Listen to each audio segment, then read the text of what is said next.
All right, my name is Rich Schmidt. I'm here with Miguel Lopez. It's July 27th, 2021, and we're hanging out in a vineyard in Ribbon Ridge. Miguel, thank you so much for joining us today. Oh, thanks for inviting me. The first question, the biggest question, let's get you started with why wine? I had no other choice. So my father came to the valley in the late 80s to do strawberry picking, and then stayed. He wound up staying. He met my mother. They still did the migrant workflow for a little bit, so that would include Oregon, stops in Oregon, in the northern part of the valley for strawberries, raspberries. Blueberries were very common back then. And then moving on to central Oregon, eastern Oregon for onions in Ontario. Those were some really interesting days. And then back down into California for a brief interaction. I can't remember what they did in California, to be honest. They did pick some apples in Washington.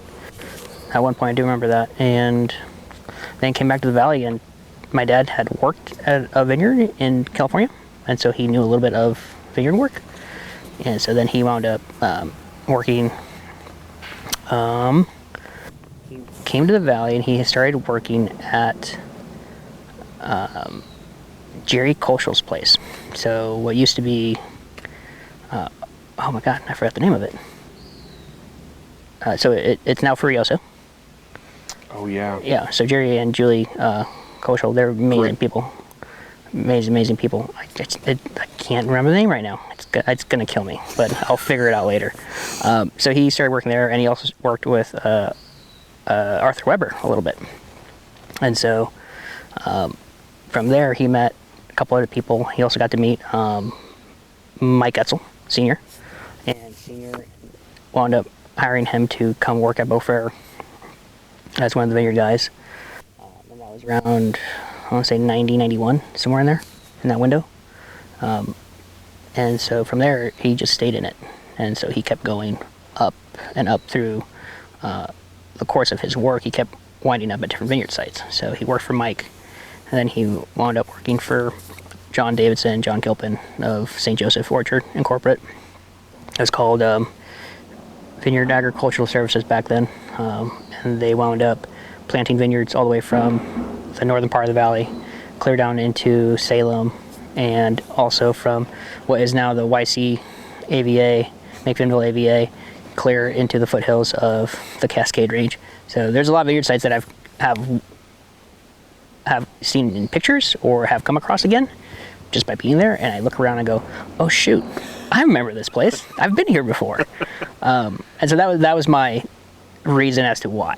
And so growing up, I was doing everything that I could possibly do not to go with my dad to the vineyard, but that was my weekends. And whether it was wintertime or summertime, your weekends, if you had a free moment, were spent working. So that was that component. And then during harvest, it would also be spent working. So I would help load his gear that he needed for the next day, or unload gear, help, clean up buckets that he had in the back of his van, or deliver gear somewhere. There was always something to do. The best way I can describe it, I was my dad's gopher. So, and it was a learning experience too, because it was one of those things where I didn't know if I really wanted to do that. My dad was super jazzed. He wanted to do it together for the rest of our lives. I was super not jazzed about that. So, one thing led to another. For me, I wound up graduating from high school, having done poorly. Like, I barely made it out. And then I was very seriously contemplating the idea of joining the armed forces. So that was something that I was looking at, wanting to do. A bunch of guys that I had gone to school with went on to do that. And from there, I actually stopped in at Walnut City Wineworks to catch up with the winemaker there. I'd known him. He had me help him during harvest when I was in high school, on the weekends or on days where I wasn't actually harvesting with my dad. And simple stuff. Wash out bins, take temps and bricks. I didn't get into the science stuff until I came on full time. So that was an interesting learning curve too. I stopped in and talked to him, and he said, why don't you do harvest with me this year? Why don't you spend harvest here at the winery, and then if you're still ready to go, go. Mm-hmm. I said, all right, that's not a bad idea. And I wound up staying. So that turned into a 7-year job. So it was supposed to last for a harvest, and it turned into 7 years. And that was cool because it allowed me to learn a lot of what we are doing on the winemaking side of the world, very hands-on. So it was me and him working on it every day, whether it was white wine or red wine. It was us setting up lab equipment to run analysis. It was us racking our own barrels. It was us going through and doing sensory evaluations. It was us prepping the building for harvest, bringing it all in, and learning how to work together and our strengths and weaknesses. I don't think I worked on a small team basis like that since that point, that I was really connected with the whole process. Don't get me wrong, I've had some amazing teams that I've worked with since I have worked with amazing people. But that for me was the highlight of the beginning of my career, because everything was being taught and the reasons why were being shared. And that was really cool, because I could then take that information and say, all right, I know this. I know what this process in winemaking is. I understand it from the hands-on approach, but also I've been given a little bit of the theory. So when I went to winemaking school, when I finally decided to go back to school, a lot of the stuff made sense in my head, but we were delving into it even further. So that little subsurface piece of knowledge that I had was then added onto. A good example was, why do we do lab analysis for SO2s? It was like, well, we do SO2s because we are trying to keep the wines tight, happy, and safe and secure. That's our only way of really managing them. Well, within that, the multiple components that you can have as byproducts of SO2, or also the degrading effects of not having enough SO2, all that I learned more about while I was at school, and that was useful. Have I really delved into it again since school? No. Like, if you sat me in a room right now and showed me a bunch of chemistry related information, I would gladly fail. I would fail miserably. But that was the beginning of it. So winemaking has been not just winemaking, but vineyards and wine have been a part of my whole life, whether I liked it or not. So, and I've learned that those early years were really special because I got to do a lot of really cool things early on. And it was more of being put in positions where, well, there's nobody else. No one is coming. You got to do it yourself. And that was cool. And there are a lot of boneheaded things that I did. Not strapping a ladder to a tank and riding that sucker all the way down. Boy, and just reaching for the tank and realizing there's nothing to grab onto. You're going to ride this all the way to the bottom. Good luck.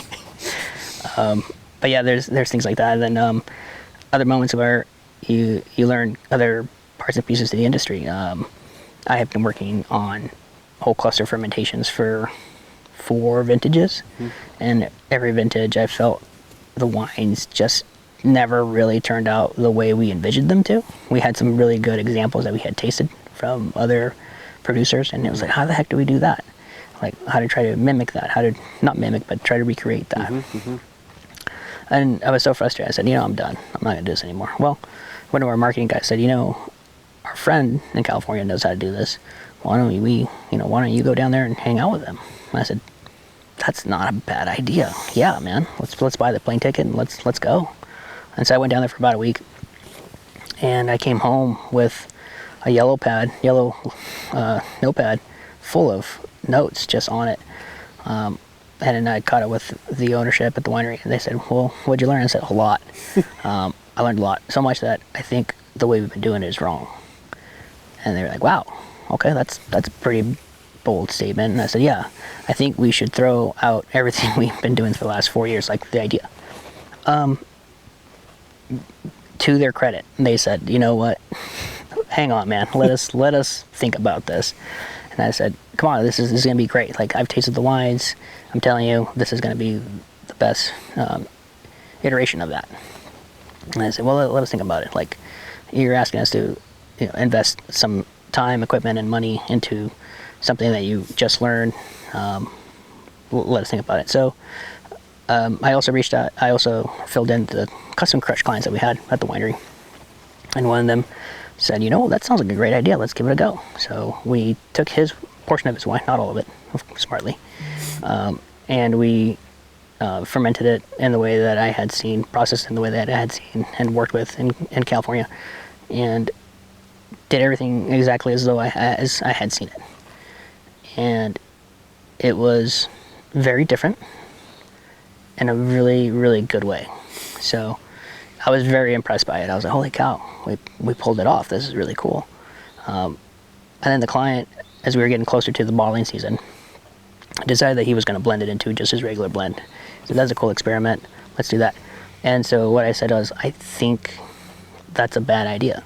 I think if we really want to showcase something amazing, and this vineyard is amazing, I think we should bottle some of this. I disagree with putting it all into the blend and just making it go away.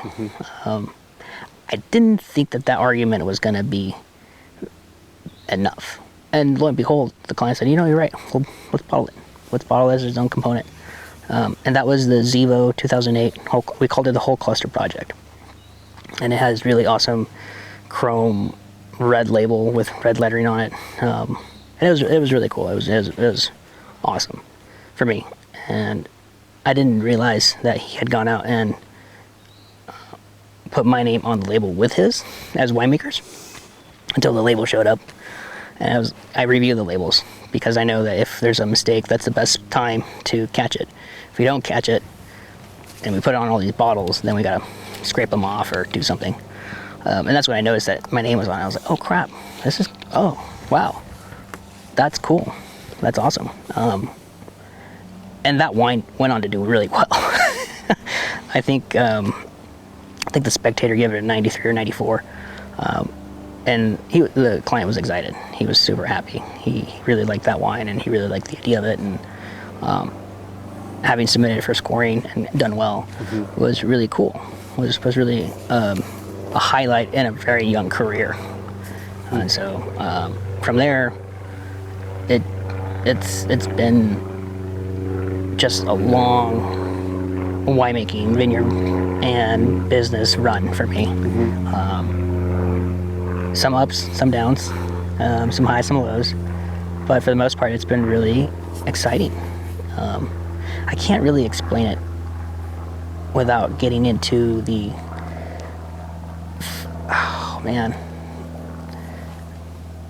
the real, philosophical, whimsy, artistic component. It's there. It's very real, but it's very, it's hard to explain sometimes. Because you do stuff like this. You take an interview or you fill somebody in on what you've done. And whether they know that you're in the industry or not, when you're done telling them your story, people are like, wow, you've done a lot. And it's like, yes, but when you're in the moment of doing it, it's one of those moments where you're like, God, I really hope I don't screw this up. I really hope that this turns out. We just got a bunch of very expensive grapes delivered to the crush pad. Don't F this up. That scenario has always played in my heart and my head a lot. And so I need to get better at enjoying the components of it. So I'm very go, run, get there, get this done, move on to the next project, get that done. Whereas my wife says, do you ever take a moment to kind of enjoy this? Kind of just, stop and look at what you're doing. And sometimes I have to, and that's when I'm like, oh yeah, this is pretty cool. This doesn't suck. Because you get used to what you're doing. Really, it's really easy to get lost in artwork. So that's I don't know. Does that answer your question? my two-word question. That's a very good answer to my question. Yeah. I hope that for your sake, this interview is something like that. The idea of this is like a chance to reflect and kind of stop and slow down on what you've done. I want to back up to that first harvest internship that turned into a 7-year job. At that time, did you have much idea of the process of winemaking, or what happened after the vineyard? No, absolutely not. So up to that point, and the few days that I would help during my high school harvest days, I knew nothing of it. I knew that my dad would get bottles of wine given to him because that's the nature of the industry. You give something because you feel that it's just something you do. And so I'd see my dad, and he'd have all these bottles of wine, and I was like, okay, cool. And what we would experience was everything from pruning to harvest. That was it. So there was never really this winemaking continuum. So for me, it was always interesting because I'd be out there, we'd harvest a site, we'd get everybody, get all their tickets counted up for their pick, write down their name, make sure that it was the right name, make sure that they understood the right count so we weren't having any issues downstream when they got paid. And watching the trucks get loaded with the grapes and then strapped down and down the dusty gravel road they went. That was it. I was like, wonder what happens. Like, what happens in the winemaking side of the world? Because I see a bottle, but I don't see the work that's done from the day we picked it to the day it was bottled. Like, I don't, at the moment it's in a bottle, I don't see that component. So by working the harvest and being like, let's do this. Let's figure out what this is all about. That continued my curiosity, and that continued forward in a very beautiful way. So the evolution of a winemaking career, my winemaking career, started because of curiosity of, well, what happens now? And it's been like that for the better part of it. It's like, well, what do we do now? Or like, what do we need to change? Or what happened? How can we get better? Why? Staying curious, I think, has been key to being able to do a lot. Staying curious. And I have those, like I said earlier, I have those moments where I'm like, oh man, this is kind of like you're in the thick of it and you're just in the weeds and you're not having fun. But when your curiosity is piqued, or you read a new article on some new method of farming or some new process in winemaking that may potentially have value in your part of the world, you get curious and you're like, wonder if that would work. Or a client is also great because they can come up to you and ask you, what do you think about this or that? And when the client does that, I feel as though the client, they're not just asking you to give your 2 cents on it, but also, are you curious about it? That scenario. And most of the time I wind up looking at the client saying, it's a good question. I don't know. Let me find out. Let me do some research. Because if I had an answer to everything, that's just boring. I mean, and I think clients are the best because of that. They're curious. Their curiosity about wine trickles down, and also it's on us to deliver on some of that curiosity. Some of those questions you can say, you know what, man, that's been tried. That didn't go so well. I remember doing that in this, in this vintage, and it was not a good idea. But there's also that, like, oh shoot, haven't done that before. You can call up your cohorts, people you've met along the way, and you're like, have you done this? How does it work? What can I do? What can I do? So there's that component to it. But yeah, up until then, it was just vineyard. That was it. And getting screamed at by my dad. Because that's what you do. You're the boss's kid, so you gotta get yelled at. And it was fine. It was one of those you had to. Looking back at it now, I appreciate it. I truly do, and it's, bro. Oh man, how do I say this? It has been. I can't really say it. I can't really put a word to it, but it's. I have to come back to that, man. Sorry, but good. Yeah. Until then, it was no winemaking experience, and taking that harvest job and seeing it all the way through, and going, man, I should probably go to school.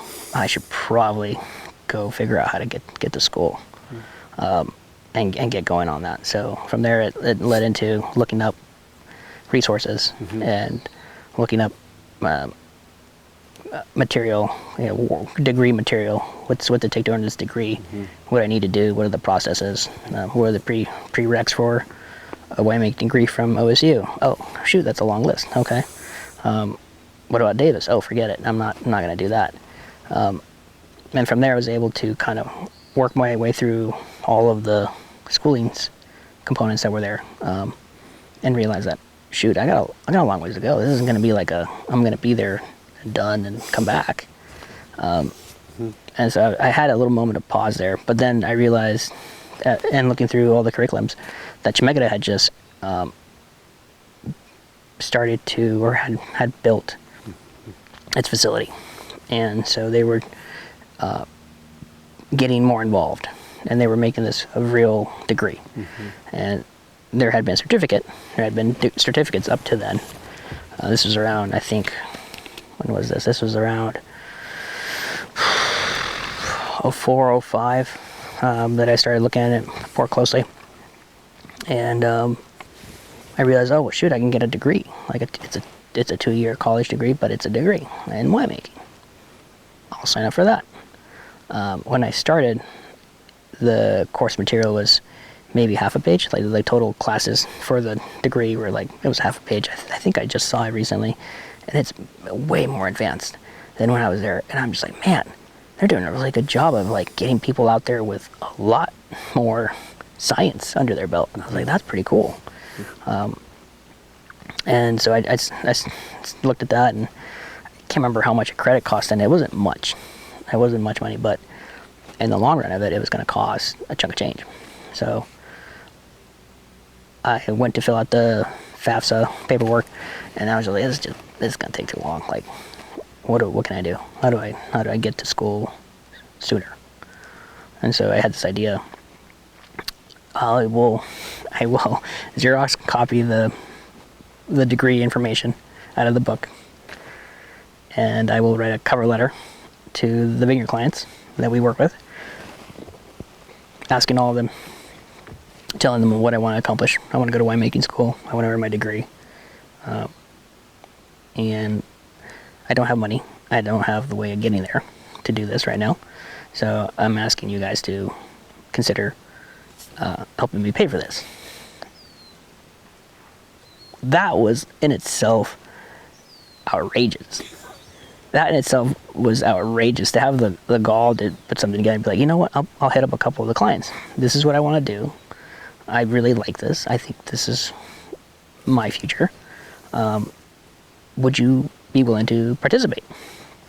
And so I sent it out to a few of them. A few of them said, let me think about it. Nobody said no, but everybody was like, let me think about this. This is, well, what do we get out of it? It's like, well, I don't know, a year, 2 years after I finish? Like, well, I don't know, it's a good question. Like, I don't know what you get out of this. And one of them wrote back and actually called, I think he called. Yeah, he called and he said, let's meet. Let's meet up and you can tell me more about this.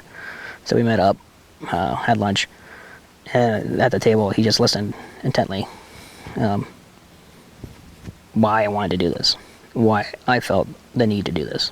And at the end of it, I said, well, what do you think? And he goes, I like it. I'm in. And I said, great. And so I pulled out my notebook and I said, the best way I can figure this out is by curriculum. Do you want to, maybe like, where do you want to be in the like, what section do you want to take care of? And he said, well, we're in for all of it. We'll cover it. And I said, what's the catch? And he said, no, there's no catch. We'll cover the tuition. You'll come up with some money for your books. I was like, okay, that's a fair deal. And we will help you get through this. I was like, okay. And I said, no strings attached. The only thing we ask for is that you paid for it someday. That was it. I was like, okay, that's cool. All right. And so that's how I wound up going to winemaking school. I think I found that cover letter and a copy of it. I think I found it recently. I'll have to go dig through my files. But yeah, I think I found it, and that's how I wound up going to school. Don't get me wrong, it took forever. It took working in and around a winemaking job and through harvest as well, because you still have to go to school and you still got to work during harvest. There's no one or the other. Like, you can go do school for the fall, but if you do that, you won't have a job. And so I was like, okay, I need to figure out a way that this works. So it took a handful of years to get it done. And so when I finally got it done, I was like, sweet, this is cool. All right. And then shortly after I got it done, I moved on. I moved on to another project. And so I got to use the skill sets right away. But I had been using them the whole time because I would take the course. I would take the coursework where I could fit it into my schedule. So it was essentially a 2-year degree turned into, I think, like 5 or 6 years, just because of the nature of what I was doing. I could have buckled down and done it in 2 years, and then went and found a job. But I like I said, I wouldn't have gotten to experience the things that I did. So that was really cool. It's a pretty amazing story. I love that. I'm curious about. It's always interesting to talk to people who were doing the kind of real world experience and formal education at the same time. Yeah. I'm curious about what you were learning in both, and where the kind of, were there moments when you were in the classroom and you're like, that'll never work, or vice versa, were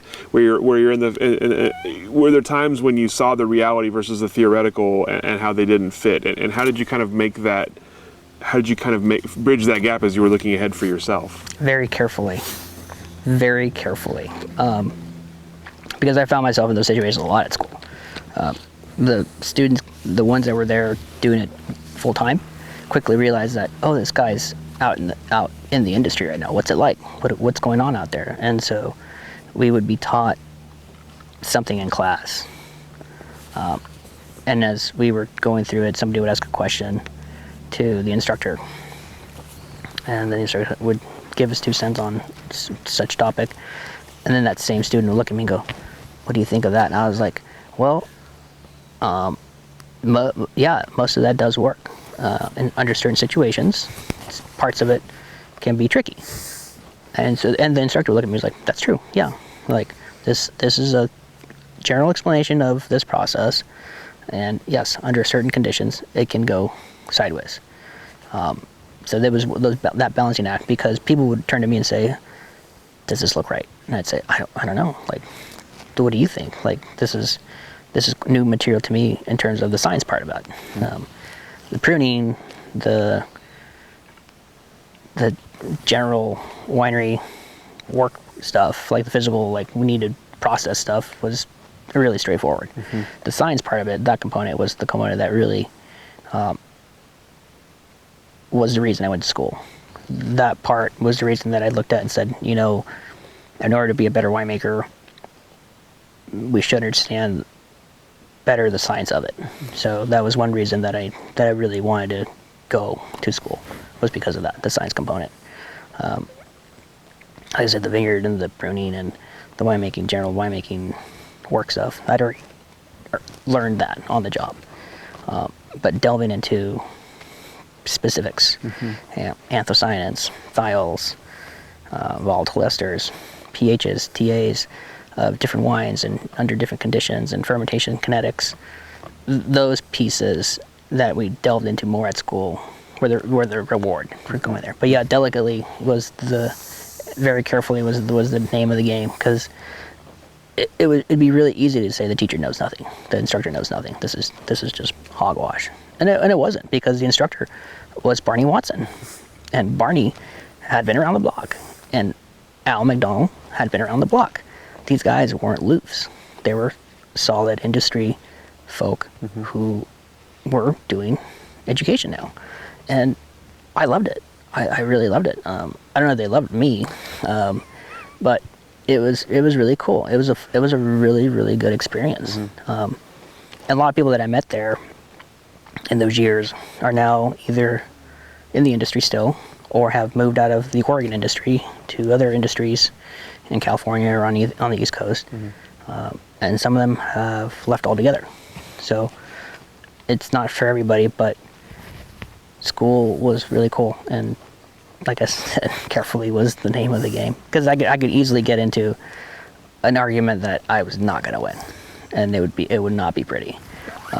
So yeah, but keeping my ears open really helped, and paying attention to the things that I thought were of value, and going back and reading through and saying, why do we ferment at a higher temperature rate?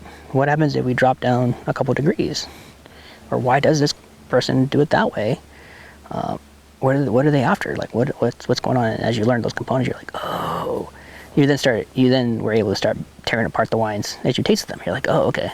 So this wine is a little bit heavier, has a little more texture, has a little more grip. Okay, cool. They probably did X, Y, and Z. So that was cool. But yeah, carefully.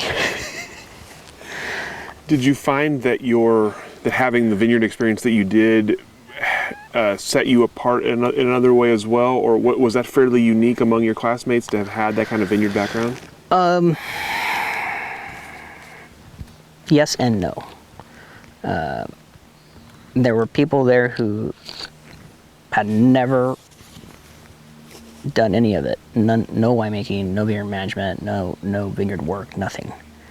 But it was a passion of theirs, and they had either just retired or they had left a very well-paying job to pursue this passion.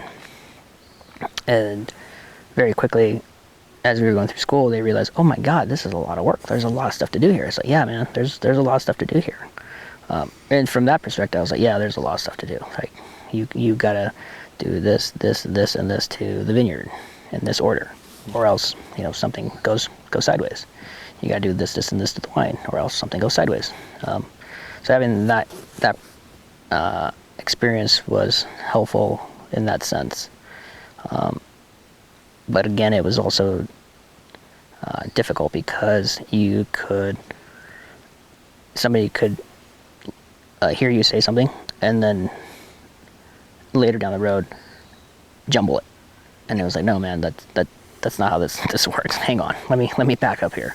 So that was that. But yeah, having been working while going to school wasn't extremely unique. There was like 2 or 3 other, actually a handful of us in the program that were doing that.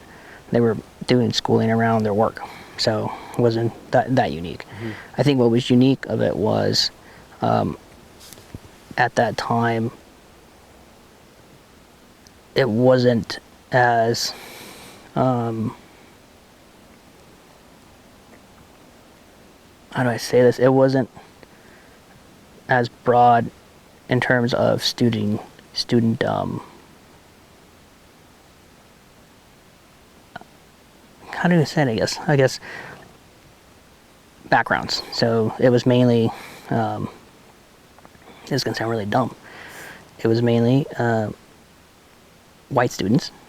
The program was mainly attended by white students, and it was very rare to see a Hispanic student in the course. So that was something that was unique.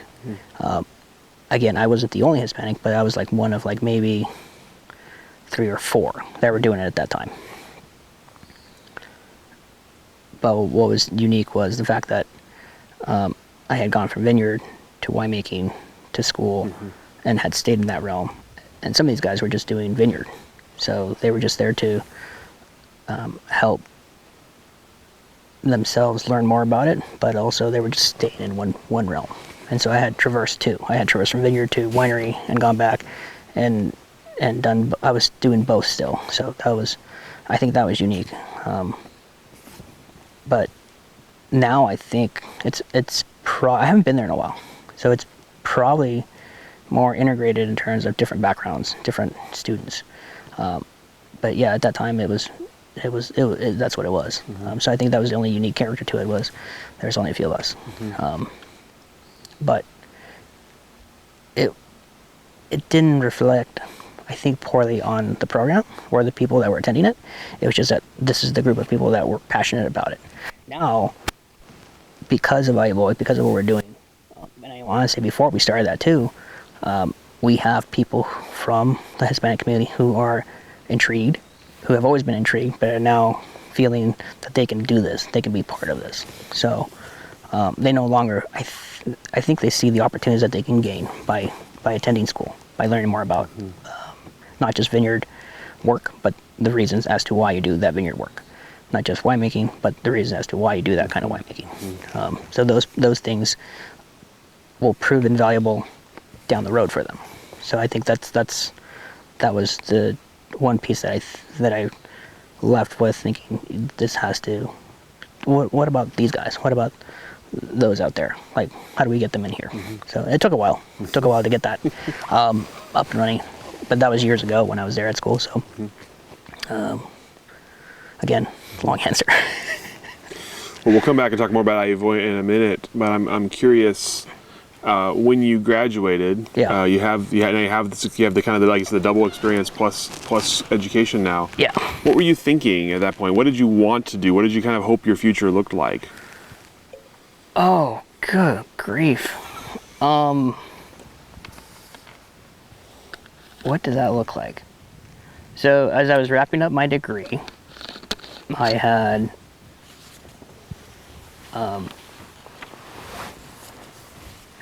wow, man, how do I answer this? I just gonna sound really okay. Miguel of 2008 to 2010 was reckless. I'm a winemaker and I'm gonna be a rock star. Like, I'm gonna be this amazing winemaker. But also, I was not the nicest person at Harvest. You were either with us or you weren't. You were either gonna work late and stay and grind, or you weren't. And looking back at it, I was like, man, I sucked to work for. Like, I was terrible. I was a tyrant. And so upon graduating, I felt like hot stuff. I was like, well, shoot, I can take my degree and I can go work for a bunch of other people. So, and I did that. So I left Walnut City as the winemaker, and I went and joined Domaine as the production supervisor. And so for me, it was like, I've said this before and people just look at me sideways. It was like being called up by the Yankees to go play. And you're the Oakland A's, you're on the Oakland A's. Small team, great team. It's a great job, but the Yankees called. Like, that's what it felt like. And so I said, yeah, I'm in, I'll do it. And the dumbest thing that I could have done was said, not only will I do it, but I will work Harvest for you. But I had finished Harvest at Walnut City too. Like, I got to do both those. I got to transition out of there in a good way. And you only do that once to realize that that's a bad idea. That's a really terrible idea. And you realize that you don't. What did I learn? I learned a lot of things. I learned, one, that you involve your wife in that decision. You don't do this at the busiest time of the year. You do it after you've put everything away for the harvest and the new vintage, and you say, cool, I'm moving on. Thank you very much. And you don't work two jobs in the middle of harvest. And so I'd leave one job, grab something to eat at my house, go to the next job, and then it reached the point where I was not really going home. I was just driving from one spot to the other and sleeping in my car. And that's how it played out. So I felt as though I was on the path to become a winemaker for some top company, some top producer in the valley. And that being at Domaine Serene was very humbling. It was a much bigger team.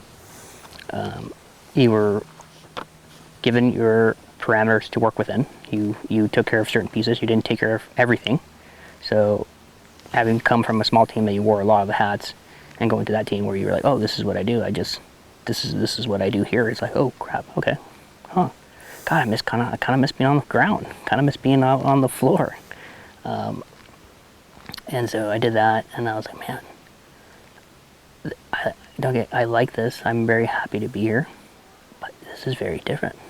I wasn't expecting this. And so I left there the following spring and found myself for the first time in a position where I was just like, shoot, I don't really know what to do. Like, what do I do now? Like, who do I where do I go? Because I left and didn't have something lined up. I was like, oh shoot. Well, I guess I better make some phone calls. And so I wound up doing the 11 harvest with the team at Soder. So I went to Soder for 11. And again, I was like, all right, cool, I'm on this team. This is a really good team. And that was a really good team. That team is still amazing. I love that team. And that was an amazing harvest for me, because to see Tony Soder himself, as we're leaving, saying, cool guys, I'll see you tomorrow, and he's rolling out the pneumatic punch down tool, and me turning to Chris Flywood, the winemaker there now, and I said, is he gonna do the night round of punch downs? He's like, yeah man, that's his deal. And I said, by himself? He goes, yeah, he's gonna, yeah, like you and I were gonna go home, yeah, he's gonna be here, he's a night owl, that's what he wants to do. And I was like, oh man, all right. That to me was, all right, I had just experienced being the winemaker at a small custom crush, going to a larger team and being part of a larger team and the dynamics of that, back to a small team with a leader that was out there grinding it with you. In the span of a year, I had seen all of this. And so that harvest is awesome. We made a lot of interesting wines, good wines, and learned a lot from working with Chris and Tony and James, and took that and said, man, this has been good, it's been really cool, and left there again at the end of the harvest, at the end of the year. My time there was done, and then I again moved on through knowing people again.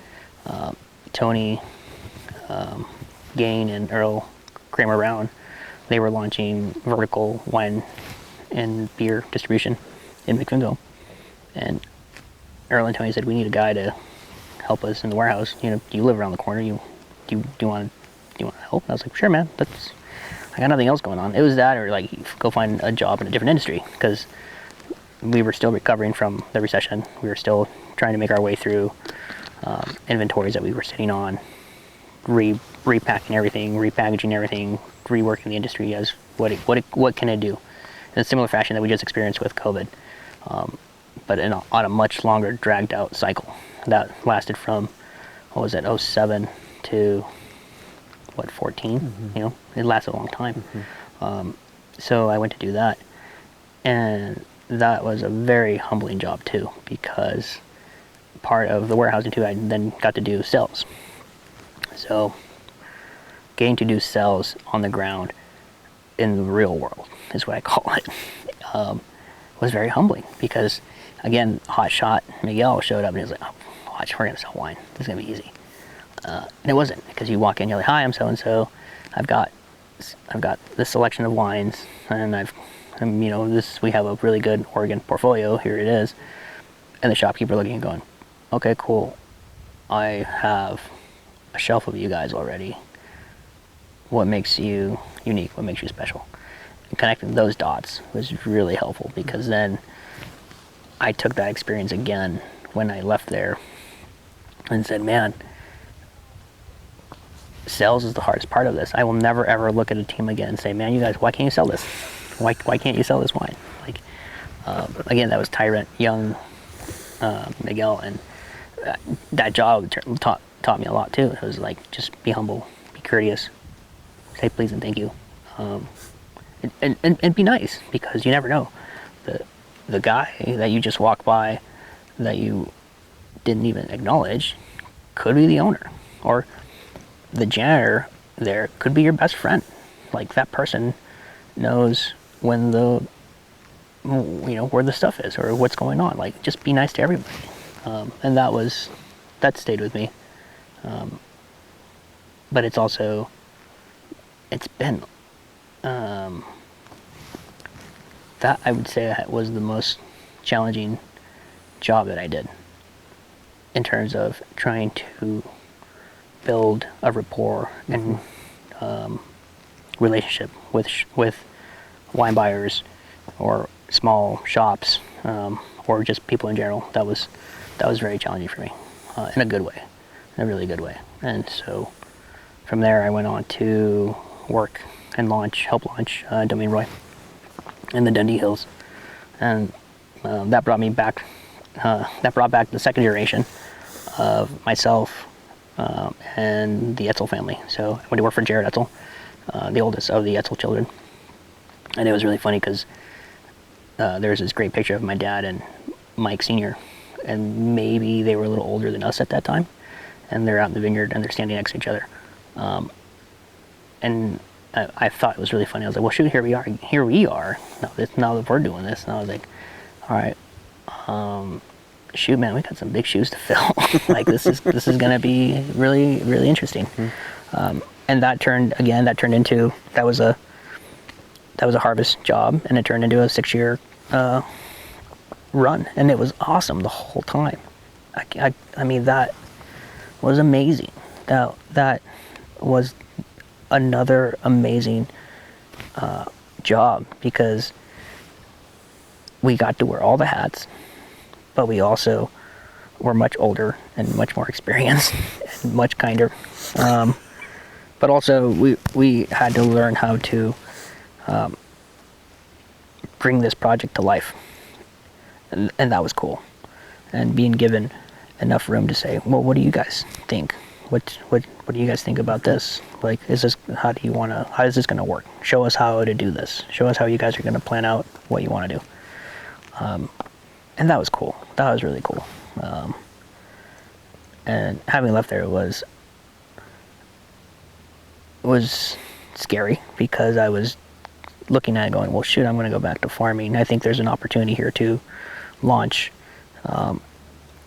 a vineyard management company and take the skill sets that I've learned, but also not just the vineyard skill sets, but the other skill sets, the sales, the business management, the budgeting, the forecasting, those components, and share those with the clients that we wind up working with. You know, be that. What do you want to do that's unique? What do you want to make out of your company? How do you want to make it different from the other vineyard management companies that you know or of? And I think by having done it all, it makes us unique, because we have a really broad perspective. So when I've met with winemaking teams and they tell me what they want, I understand what they want, because I've done it. And the farming side of it, I go, okay, cool, we can do that, but also maybe we can also do this to offer other solutions, other ideas. And being fluid and staying fluid helps. So, like I had said earlier, your curiosity will always continue to push you and have you learn. Staying open-minded with that curiosity is very helpful, because you grow with your clients, and you grow with those brands that you work with, and they in turn grow with you. It's very rewarding for everybody, if everybody comes to the table with an open mind and is willing to engage and help and offer solutions. It's real easy to be the negative person at the table. That's super easy. But you'll find very quickly that nobody else is going to sit with you at the table. So that's what I kept thinking about when I was preparing myself to leave Domaine. I was like, I want to build something that offers all of the knowledge that I've gathered in a way that it helps those that we work with grow. It sounds really broad and it sounds really broad just to say it, but using that information that I have gathered on a day-to-day basis now has proven to be helpful. So clients are happy with what we have done for them, and also we can continue to grow and get better at it. So every year is a learning year, and you take your lessons and you apply them going forward again. So Sorry, man. Okay, again, it's This is no need to apologize. This is just saving me asking a bunch of questions. okay. I want to back up to Domaine Roy. You mentioned that it's kind of a unique project because you were there on the ground. You were there as it was getting started. Yeah. So Jared and I met in going into the fall of 13. We met up. He was coming back to the valley. He had this project. It was going to be a vineyard site and a winery in the Dundee Hills. And they were building it out. So when I met with Jared, they had planted the Dundee vineyard in the spring of 13. And I was coming on in that fall to do harvest. And we were going out and sourcing fruit here in the valley for that initial launch. Tough year to start because this whole team came together just ahead of harvest. So we were working as a new team. We never worked together. We were working in a facility that wasn't ours.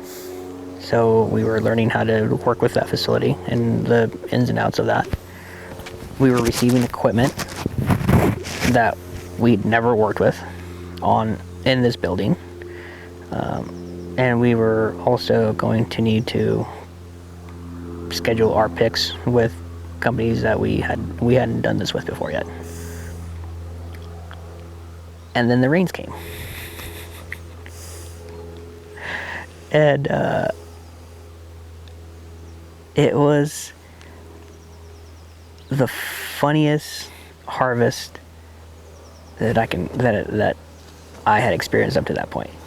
Because, like I had just rattled off, we had all these things that people would say those are all cons. And I was kind of looking back at them, like, man, those are all kind of pros. Like, okay, cool. Like, everybody on their toes. Like, everybody stay alert, pay attention. Like, every single thing that you're doing, you got to be careful with. Like, okay, this piece of equipment doesn't fit here. We got to move it around, and it fits better over here. Okay, those components of it.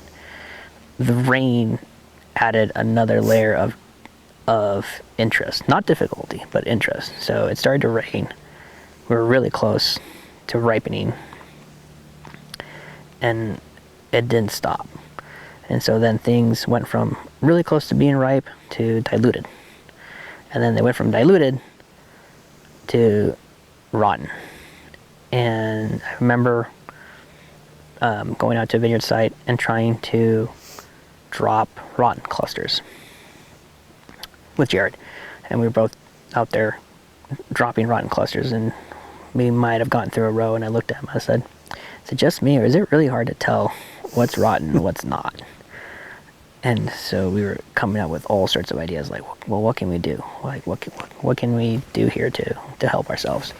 And so we sorted a lot more than we anticipated on the sorting line, and the fruit came in just soft. And so on the sorting line, you were getting wet because everything was just falling apart as it was coming down the line. And you were doing your best to sort out the worst of it and save the better of it, and make something decent out of it. And I think the wine we made was delicious. I think we did a good job with that. Having all of those obstacles in the way, I think we did pretty well for the inaugural vintage. And so we went through that one, and then every single vintage after that, things got easier because we were dialing in our strengths and weaknesses. We're dialing those in. And so once we got our building up and we moved in and ahead of the 15 harvest, it wasn't completed all the way. So we had the production area downstairs completed. We were still working on finishing up the upstairs component to that building. I mean, you've been there before. And so we were working on finishing that up. So we rolled in with the 15s and got going. And the 15s were just monster wines. They were big wines. They were beautiful wines. And they were well received. And we launched a program at a really good time. We launched that program at a really, really good time. We were coming back out of that recession, and we were heading into what we have today. minus the COVID. And that project I am very proud of. That's an amazing project. I still work with them. I do their vineyard management now. So for the Dundee site, not for both sites, just the Dundee site. And so I still have that relationship with that team. And that project in itself was, all I can say is amazing, man. It was really, really awesome. To get that opportunity to work on that project and to leave on a good high. I can't say anything more of it. It's just been I love it. I love that project. Myself, I left a piece of myself there and also took a piece of it with me. So that's that project. So you mentioned kind of the genesis for the idea for what became Red Dirt Labor. Tell me about the actual implementation. You have this idea, you have this kind of notion of taking all you've learned and helping clients kind of realize what they want to do with that. How does that become? How does it go from like idea to actual reality? Take us through the kind of the steps of figuring out how and what and that whole planning process, and then of the actual like starting now and this is my business now. Like, just take me through that. Yeah. So the genesis was skilled labor. Too many people think that farming is just. I think too many people don't understand what farming is. They hear you say, well, I farm. Oh, what do you farm? Well, I farm, I farm grapes. They're like, oh, cool. Without going into detail of what you do, that's all you really say. People think that farming is just. I don't think anybody has a really good idea what farming is. A good example, a wheat farmer. People are like, oh, well, he just farms wheat. Oh, he must be doing really well. It's like, are you kidding? That guy lives and dies by the seasons. I mean, if he has a bad crop and it's yielding half of what it should have, well, they're going to take it in the shorts. And, that's the way it goes. It's farming. And the same goes for us. We can have really great years and really rough years. But the genesis was skilled labor. And what I was noticing was we would have teams show up to the vineyards I worked with at that time, and they would be a mix. There'd be a foreman who kind of knew what you wanted to do and understood what you kind of wanted to do, and then within the team there were people who had worked in a vineyard before, and there were people who were fresh off the boat, as I like to say, and had no idea what to do in a vineyard. And that for me was scary, because I understood that if we botched certain jobs, they would set us back. The ripple of those would be felt for a couple of years. Prime example, pruning. If you're new to pruning and you make the wrong cut, you have set that vine back. Not just for this season, but for the following season, and maybe even the one after that, if you botched it bad enough. Another thing was shoot thinning. We go through every year because the vines are putting off two shoots out of the same bud, and so you select the stronger of the two and you go through there. Where it gets tricky is around the trunk, where the trunk and the new cane, the new fruiting cane meet. There's a lot of growth in there, and so picking the right ones to leave behind is real important. Some people would not understand that and be excessive. They would strip that head. Well, it was like, well, shoot, I don't have a renewing shoot for next year. How the heck is this going to work? So that was the main genesis for it, was how can we get solid access to an experienced team? How can we help ourselves? So that was the genesis. Like, why don't we round up some of the people we know that have the experience, that we can trust, that we know can do the job. And not only that, but why don't we do more for them? Why don't we pay them more? Because that's another reason your skilled labor would go away, was somebody else was paying them more. Some other team had offered them more money. And that concept and idea was not unique, but rare. Too many people. It was easy to pay people very little, and just say, fine, that's fine. There's plenty more where you guys came from. If you want to leave to go work somewhere else, that's fine. We'll find another team. We'll pay them the same rate.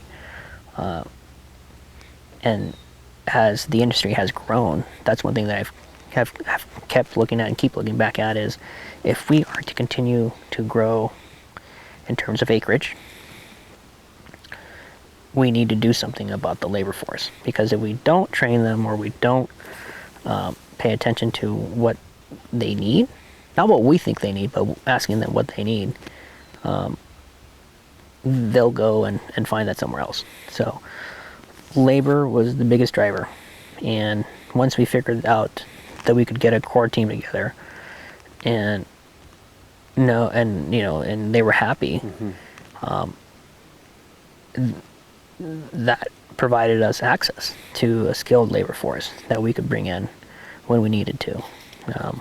And that was Red Dirt in a nutshell. It was, let's open up a company that pays these guys well, and we'll keep them going year round. Because that was the other thing, you were brought on for one job, and then you were told, okay, roll off to another job. And the other part with that kind of labor workforce is, they don't know what they're going to be doing tomorrow. So today they were assigned a vineyard to go work at. Tomorrow they're going to a strawberry field. The next day after that, they're going to maybe go back to a vineyard. That is also difficult, because that makes it really hard to know that you're going to have the same team again, day in, day out. So that still continues to this day, and it's rough. It's hard, because if you don't have your own team, or don't have access to a team that is competent and knows what they are doing, it makes it hard. And we're going to continue to see that, I think, as we grow in terms of acreage. So by having done that, I helped myself, because I knew that the team we had knew what they were doing. I didn't have to worry about them not knowing. And if we were adding new people that hadn't worked before, we were all aware that that person needed to be watched. And you could say, hey man, that's not right. And they've learned, and they're very willing to learn, because to them, they're like, well shoot, I know how to prune, I know how to do this, I can take my skill sets and run somewhere else. Like, and that's fine. If that's the case for some of them, that happens. But it was mainly the labor, access to the labor, and then from there, watching it evolve, and then saying, well shoot, like, there's an opportunity here to take everything that I've learned and add to it. So rolling that in, we're having left Domaine Roy full time to come do this full time. It allowed us to roll in other components to it. So canopy management was one evolution that we had started with Red Dirt labor, but then now we were able to spray those vineyards, because I understood those programs, and we could deploy those programs. Buying equipment that allowed us to then do other things. So buying a tractor that could be used in multiple vineyard sites and had enough horsepower, that was key. Buying a biocultivator, a two-headed biocultivator, that helped us cultivate under vine, and it's done really well. So those components, learning to take those ideas and deploy them, that's what I think has brought us up to another level. And it's just the evolution of a company, I think. If you're not learning, you're not evolving, what are you doing? So if we're not learning new ways of doing things, or if we're not paying attention to what's out there, then we're not helpful. So why are we doing this? But it was labor, man. It was 100% labor, and I think that will become a bigger issue as the years go by, for sure. But yeah, labor. it's an interesting turn for you after a long time, basically in winemaking and in production. So this is a whole like a different turn now, being in kind of management and in the vineyard more. Tell me about the change for you personally, and I'm also curious about clients, how you're finding them, and what you're looking for in a client, and vice versa, what they're looking for in you. Yeah. So, like I had said earlier, it was scary leaving. But it was also the most freeing at the same time. And just being able to say, okay, I know how to do this. I need to figure out how to make it more than what it is today. So that leaving was scary, but freeing. And going back to farming, while it was a full circle of where I had started and where I was at, it was not the same when I was a kid. It was not the same anymore. So clients are learning. They've always have, but now they're learning more quickly. Mm-hmm. Access to material on the World Wide Web is endless. And so they learn at a rate much quicker than when I was a kid. And when I was a kid, internet was in its infancy, and everybody was using it for cat pictures. That was the extent of it. It's like, oh, cool, we're going to go look at some funny cat pictures. Or, we're going to go listen to some funny music and watch funny videos. That was kind of the extent of it. It evolved into this real tool that you can bring up school material from a lot of schools. Washington, Oregon, UC Davis, there's a lot of material out there that you can read through. And so that evolution has made us better because our clients they understand more. They read a lot. Never underestimate a client. They do a lot. They pay attention. They do pay attention. And what I think for us has made us unique is we have this background. We've been in the valley for 30 years. We've been here a long time. We have seen a lot of different things come and go, but also we're willing to learn and employ new ideas. Mm-hmm. Clients like that. They also like the fact that you can call them, or they can call you, and you'll do your best to pick up. It doesn't happen all the time. And give them an explanation as to what's going on. What's going on here? What are we doing? What's coming down the pipeline? So that's I think that's where we're heading for us personally. In terms of client selection is everything. You can take meetings with everybody, and you could say yes to every single meeting that you take, and say, yes, we'll take that acreage, yes, we'll take this acreage, yes, we'll do this. That's easy to do. What's harder to do is to take the meeting and think about it and say, can we work with this client? Is this somebody that we can work with? And sometimes the answer is no. Sometimes the answer is no, we can't. And that's okay. That's totally okay. Because I'm at a spot where if I'm not happy working with a client and the client's not happy with us, then have done each other no service. Mm-hmm. But if we take the job knowing that we can work with the client, that's a plus. Forcing yourself to learn how to work with a client is gonna take a lot of energy, and vice versa. Mm-hmm. And nobody's gonna enjoy that ride. That's not gonna be fun for anybody. So I always remember that, being told that early on was client selection is everything. And I haven't forgotten it, but yeah, that's there's a lot of different people in our industry today. When this industry was started in the late 60s, going into the 70s and 80s, you could count the 5 families. We know who those are. As we went into the 90s, and we brought in international money.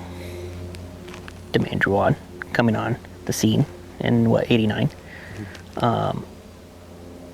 That gave us a little bit of like, oh shoot, there's something going on in Oregon. DDO, is open. Like there's something going on in Oregon.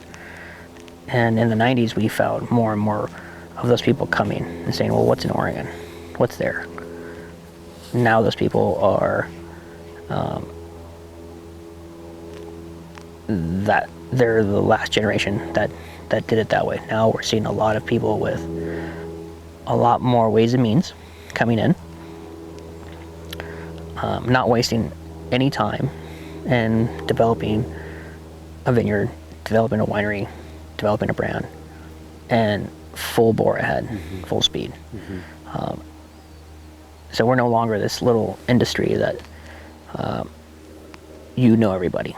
It's for me, I say for me because it's gotten to the point where I don't know everybody. I know the people that I work with, and I know a smaller group around them. But there's a lot of people out there that I don't know. And that's okay, because if I knew everybody, that means I'm spending too much time on social media or talking to people. Like it's not, Oregon is beautiful. It'll always be beautiful, but it's not the same anymore. It's not a little industry anymore. And the growth that we have seen has been for the better. So Drew on did it in '89, and then in the '90s we had small companies get bigger. Beaufair was one of them. They gained their reputation. They earned it. They earned it every vintage. Adelsheim, Chehalem, Irie, those names became more commonplace across the country. They became better known through their advocacy work, through their by the boots mentality and doing it. We evolved. Into the 2000s, we had more people showing up with better educations, winemakers who had master's degrees, cellar masters that had done vintages around the world, assistant winemakers who had come to Oregon and left and come back to continue working in Oregon. And then the 2010s came around and we had more money, more evolution. So we had a Jackson family show up and make some amazing purchases. And more people with, like I said, with more ways and means showed up, and they were the ones that were starting to say, well, what else can you guys do? We can grow grapes, we can make good wine, but is that what we want to be remembered as? Not really. Like, we want to be the best. We all do. And so that evolution has continued. So recently, Bollinger, buying Ponzi, Beaufair, and the Henri group. Those are, for me, those partnerships and acquisitions solidify us as an industry. They allow the rest of the world to know that, oh, they're not the little kid on the block anymore. We're a region, and we have been growing to that point every single vintage. And I think that's great, because that then has allowed us to get better. I think today, our entry-level wines are $20 to $15 group are really good. Our 20 to 30 group is really, really good. Our 30 to 40 group is really good at a value pricing. And then 40 to 50 and 60, those wines are solid wines. So I think from beginning to end, from the bottom tier all the way up into those, and then the higher bottlings that are out there now, the higher dollar bottlings, the wines across the valley are good.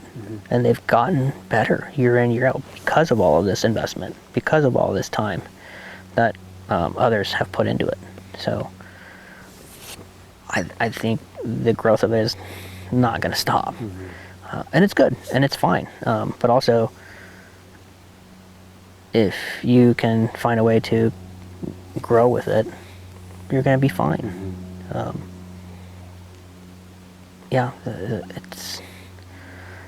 I didn't think I would see this. I thought, I'll make rockstar wine and live out my life as, I don't know, a winemaker in some company, and well, this is how we used to do it back in the day. That's, I don't know where we're at today. Like, I don't really know where we'll wind up. The possibilities are really endless, and that's awesome. That's really cool. Definitely. So I'm back up a second and talk about AHIVOY, which I know was kind of happening parallel to your jump into Red Dirt. So let's talk about from sort of the genesis of the idea and take us through the creation up to this point. Yeah. So again, the genesis was the labor force, along with seeing that we had the unskilled component. There were a lot of people who were curious. They just didn't know how to voice that curiosity. They didn't know how to engage and make it known that they want to learn. So Jesus and I had been crossing paths more regularly than we had before. We were at a couple different tasting events and a couple of wine industry events, and so our paths kept crossing, and we would catch up and check in. And one of the things that kept coming up was like, you know what, man, like, Jesus was great about this. He would say, it's just the two of us. And I go, yeah, I know. Like, thanks for pointing out the obvious. Yes, it's just the two of us. And he go, why aren't more people here? Like, why aren't more Hispanics here? And I said, that's a good question, man. Like, I'll tell you why. We don't talk to them. We don't consider them as wanting to learn. Not all of us. There are those in the industry who have noticed, who noticed talent, who noticed people that were curious and groomed them and helped them grow and moved them up through their companies. What Jesus was getting at was there aren't more winemaking people like us. And again, I was like, yes, thank you for pointing out the obvious. And so finally we were like, well, shoot, man, let's do something about it. Let's do something about this. What do we do? What do we want to do? And in its early stages, it was, well, let's do a workshop. You do winemaking, and this is me and Jesus just sitting here going, well, why don't you do the workshop on winemaking? I'll do the workshop on vineyards. How about that? Well, we can do that. And the idea was, well, let's set up a workshop and let's get them. Let's get a bunch of people here on a Saturday. Oh, well, that's not gonna work because everybody wants to work on Saturday. They're gonna miss out on a day's worth of wages. All right, fine. We'll have to do this on Sunday. And how are we gonna do this? Okay, well, where are we gonna set it up? Whose building are we gonna use? Like, who do we talk to? Along the way, Sophia came into the scene, and she was awesome about this because she goes, well, what about education? Like, that's what we really need to do. It's like, yeah, we do want to educate them, but well, shoot, maybe this is more than just a simple workshop, and it is, and it was, and it's going to continue to be, and so we kept meeting for a coffee at Red Hills, and finally Sophia looked at us and said, well, are we really going to do this or not? Are we really going to do something about this or not? And it was, all right, cool, we need to do something about this. So we started throwing names out there and ideas. What's the name going to be? And AHIVOY came up. And it was, I think, the best component to it. And we were going to recruit as many people as we could to help us launch it and put out the word like, hey, we want to help grow the next generation of Hispanic winemakers. or like the first real generation, I guess, of Hispanic winemakers and vineyard managers at those higher levels. And here's what we want to do. Here's what we want to lay out. Here's our idea. Well, that idea evolved into other people, education people, having meetings with them and getting their insight as to how we could turn this into an educational program. Okay, how do we get the funding for this? Again, meeting people to help us get that on board, yourself included. And then from there going, okay, how about instructors? Meeting with people and putting out the word of what the project needed and how, somebody could help. We've had a lot of really awesome response from the industry across the board, from vineyard, winemaking, business, wine shops, education. If I'm forgetting somebody, I apologize, but we have had an amazing response to this project.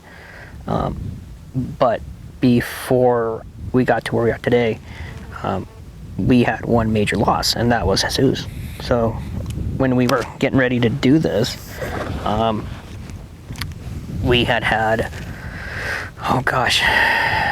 a meeting in August where we said, we're going to do this. Like, we are really going to do this. This is going to happen. And that was in August. 2018? Yeah, of 18, yeah.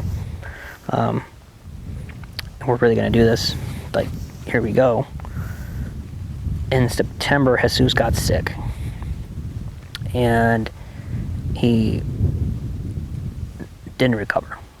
And he passed away. And it was awful.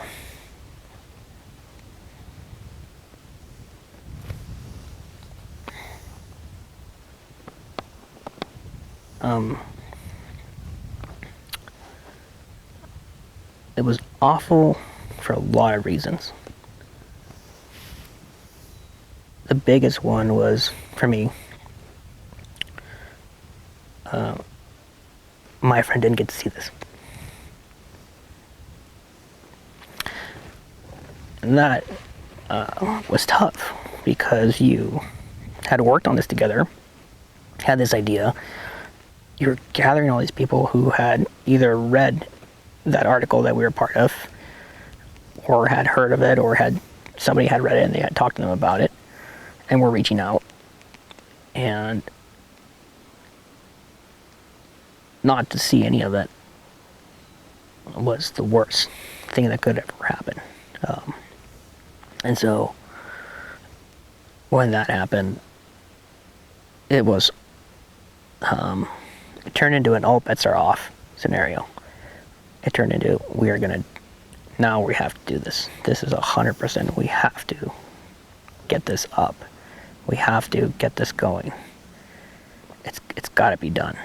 And it still took some time. It still took some time to get to it. And so we finally, pushing through end of 18, 19, all of 19, and going into 20, we were able to put together that first group of students that started at the Northwest Viticulture Center.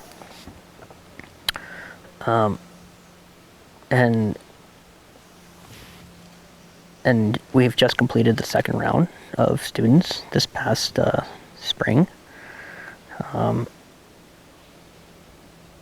now it's more than I imagined, that my imagination could have put together.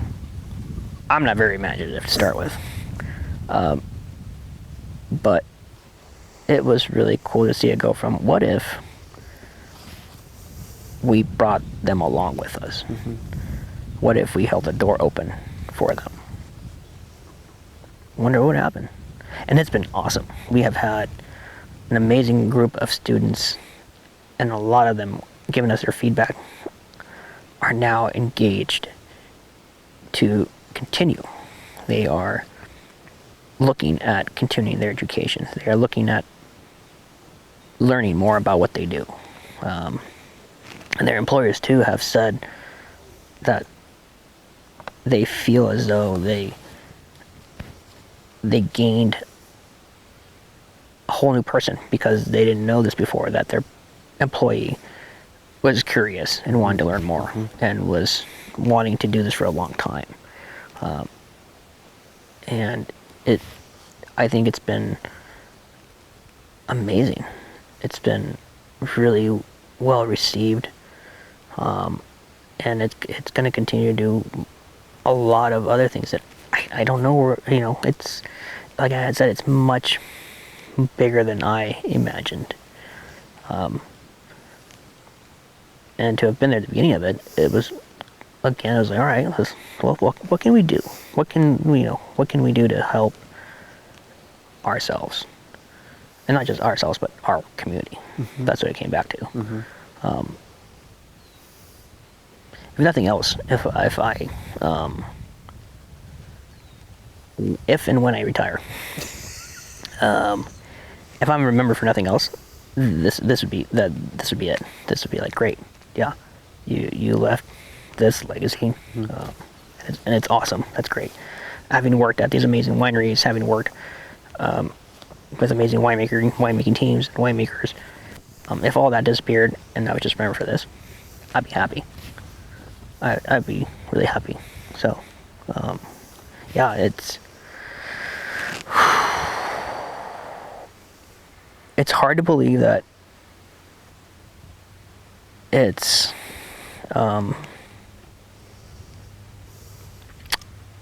hard to believe for me that it all happened. And again, some people, not some people, Jesus didn't get to see this. That will always resonate with me. And man, like, I think if he was here and he got to see this, he'd be 100% stoked. He would be. Again, this is me thinking about it. He would just be like, "Look what we did, man! This is awesome. This is super cool." Now what? And the other person that comes to mind is my dad too. He passed away 10 years ago. And sometimes I stop and think, I'm like, I wonder what my dad would have thought of this. Like, if anything else, I wonder what my old man would have thought of this. And I'm just like, man, that'd be kind of cool. Like, my dad missed my growth in the industry. Like, and that sucks. But at the same time, if he was here, I think he'd probably be like, wow, that's cool. That's awesome. But yeah, that's, and I don't know what else to say about it. It has been something that we should have done a long time ago, but it took us to do it. It needed to come from those that worked in the industry, not from an owner or a third party outside our industry, but from ourselves. Like, this is something that needed to come from ourselves to do. And I think because of that, it is unique. It is different. Up to the point that we were launching this, there was no example. There is no template. There is no template for AHIVOY. If there was a template for it, I mean, everybody would be doing it. Everybody would have done it. There wasn't anything like this. And that was like, oh, okay. Well, I guess we'll have to figure it out as a team. I mean, the team that was assembled and it's still there and that's still going, it's awesome.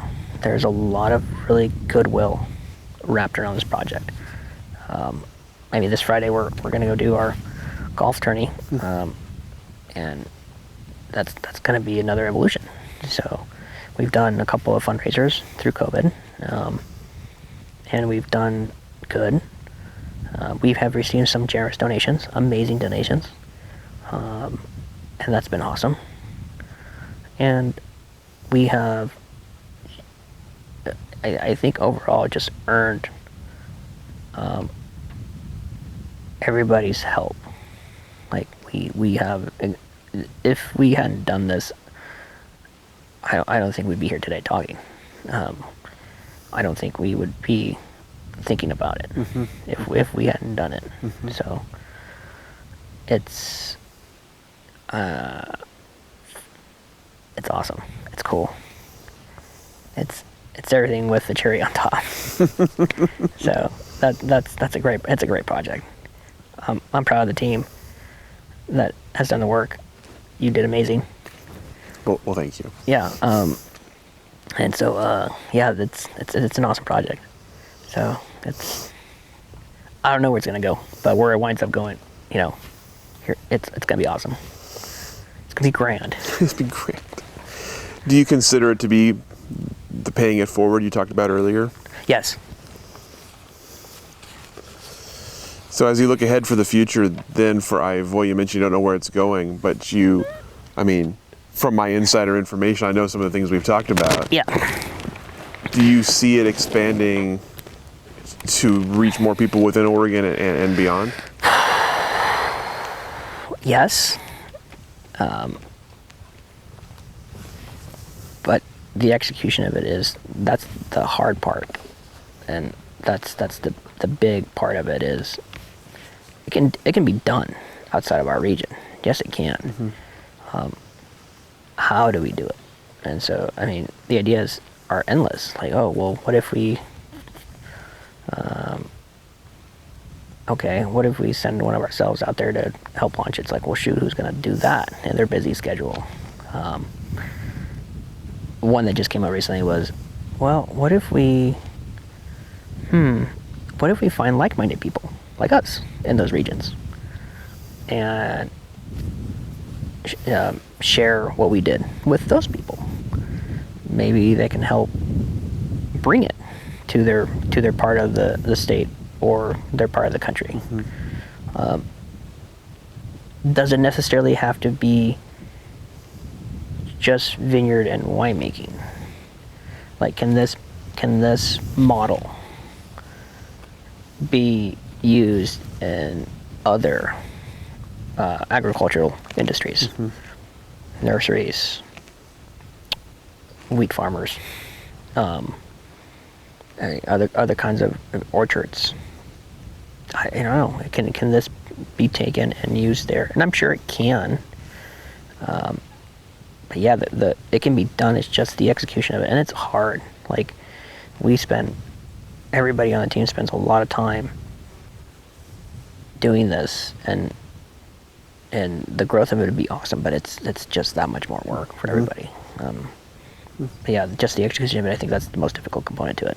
It can be done, but it's just that's the difficulty of it. So yeah, we've talked about it. We've been reached out. We've had people reach out to us and say, "Hey, how do I get this in my part of the state?" It's like, "Oh shoot, man. Yeah, hang on. Let us get back to you." That was something that was unexpected. I was like, "Oh wow, okay." Like, all right, this is, again, my imagination is limited. This is bigger than I could have thought of. This is really, by having that kind of interaction, it shows us that there is a need for something like this elsewhere. There is a need for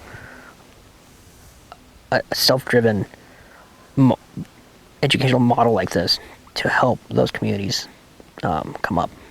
So people complain about not having enough. Well, that's true, but also there's people who complain about not being given the chance. And so by affording those chances and access to those components, you make your community that much better.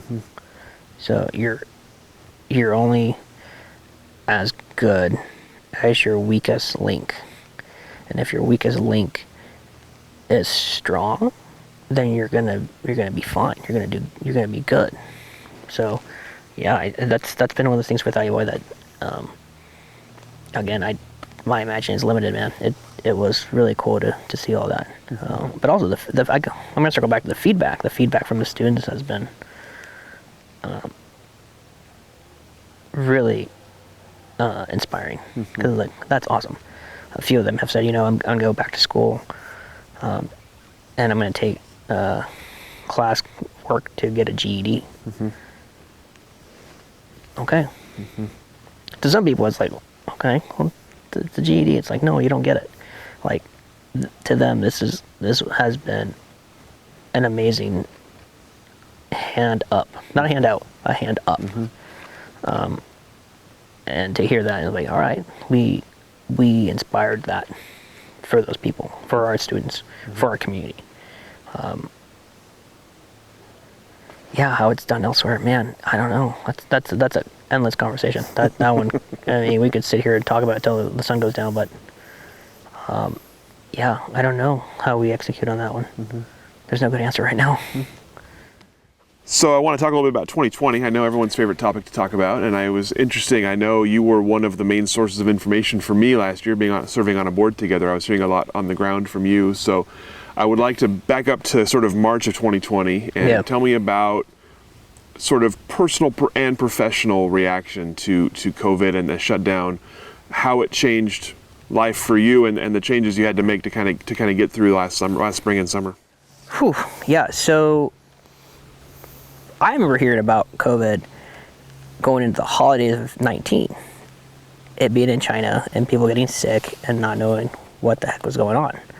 And then hearing that the whole region was being put into quarantine. I was like, whoa, that's crazy. And then I was like, oh my God, it's the zombie apocalypse. Here we go. This is what's going to happen. Holy cow. Okay, here we are. And so by the time January rolled around, it had snowballed and it was getting bad. And then we started to have people stateside show up with symptoms. Wow, where did it start? It started in California. San Francisco and Seattle were the ones I remember. Yep. And I do recall, I've flown out both those airports, and I'm like, oh yeah, there's a pile of people. There's a pile of people out of there, coming out of those two. And I remember hearing about that and going, oh shoot, it's here. Like, this is legit.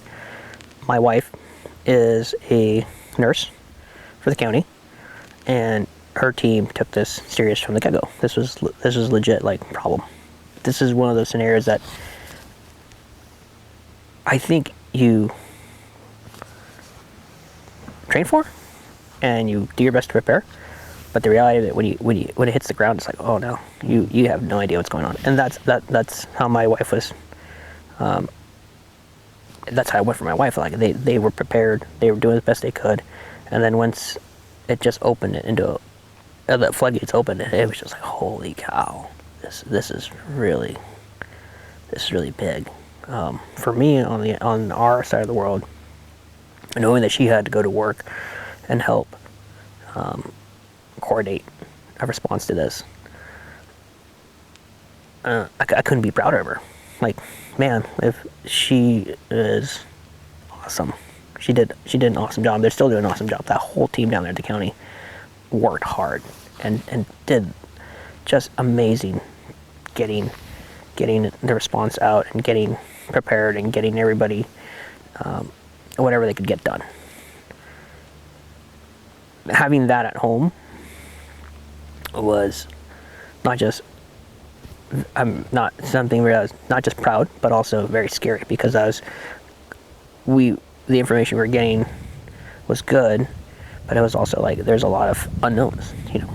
How many people can you infect? Nobody knows that. How quickly can you die from it? Nobody knew that. How quickly can we find a vaccine? We definitely didn't know that. And I kept waiting. When the governor started to shut the state down, I went to the page that you could find your industries and see which ones were up, see which ones were limited, and see which ones were just not allowed. And I kept hitting refresh, because I kept waiting for agriculture to be on that list. I kept waiting for vineyards to be on that list. It didn't happen. And very quickly I realized, oh shoot, we are in the essential pile. And part of me was like, how the heck are we essential? How the heck are we in the wine industry on the vineyard side of the world essential? But it wasn't just us, it was for agriculture. So it was just a blanket, agriculture is essential. Those people can continue to go to work under protective conditions, like under certain conditions. So again, we had really good access at the state level. The state liaisons that we work with, people at the Bureau of Labor and Industry, within your counties too that you live, because we are registered as an agriculture company and we have a labor license.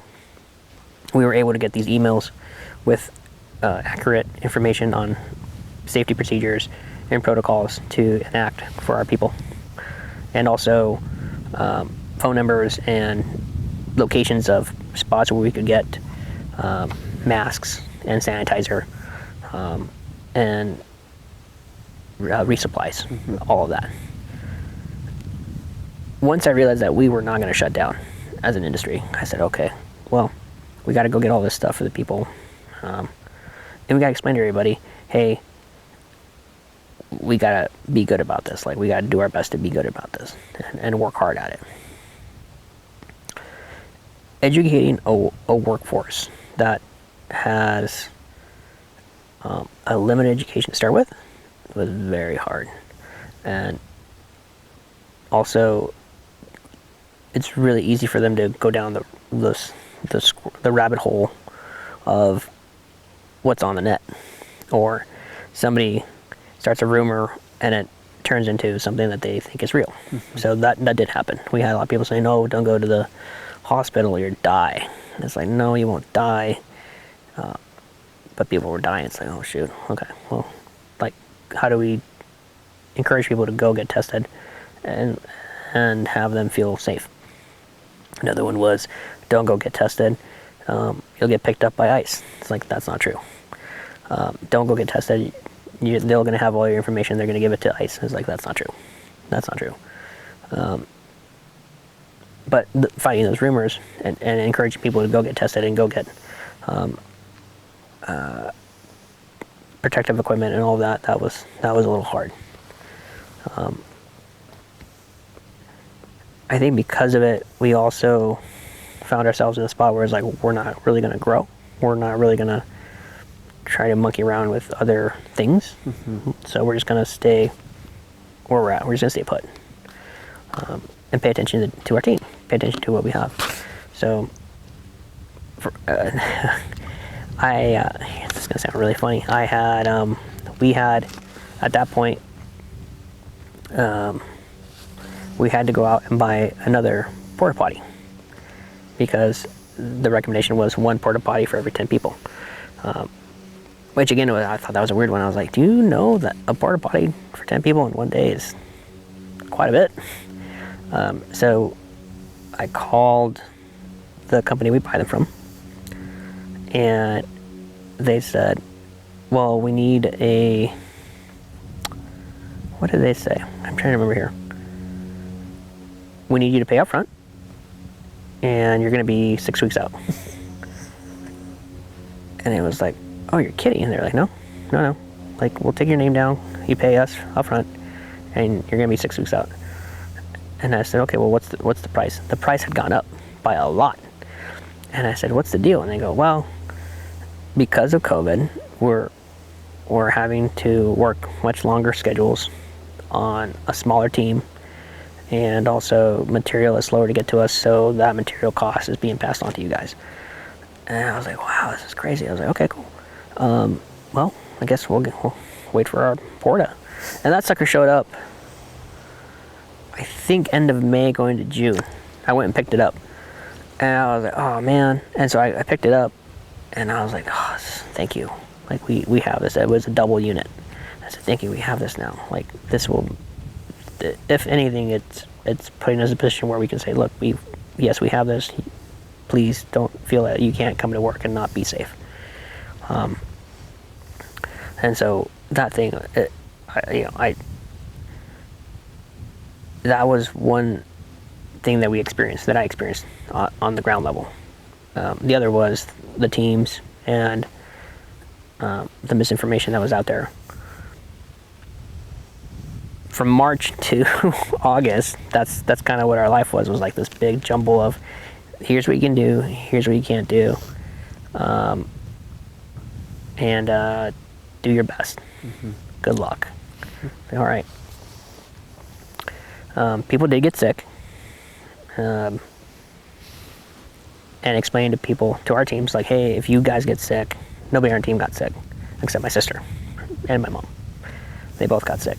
But everyone on the team stayed healthy.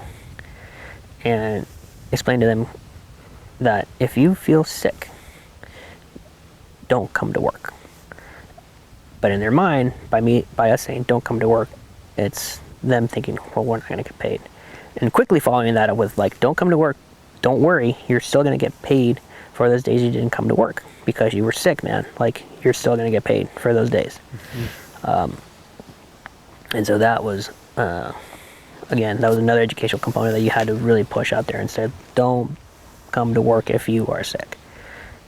Because we didn't know what we didn't know. Like, if you get sick, what happens? Like, what where can you turn? Because if you're going to the hospital, you weren't coming back, was kind of like the hot topic. And so those guys, our team did amazing. Our team did really good. And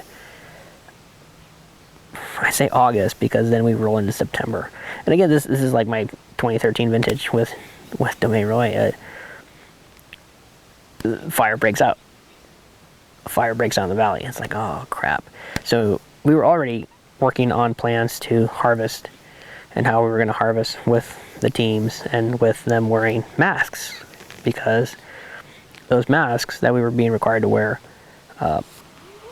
they work really well, too well, if you're trying to harvest and walk up a row with 2 buckets that weigh 20 pounds each and put them into a picking bin. It's like breathing through a straw. Well, let's add a fire into this. And man, that just screwed everything up. I remember waking up the morning after the fire really got crazy, and it was super dark. It was super dark. And it was windy as all get out. Like, there was this crazy warm wind just running everywhere. And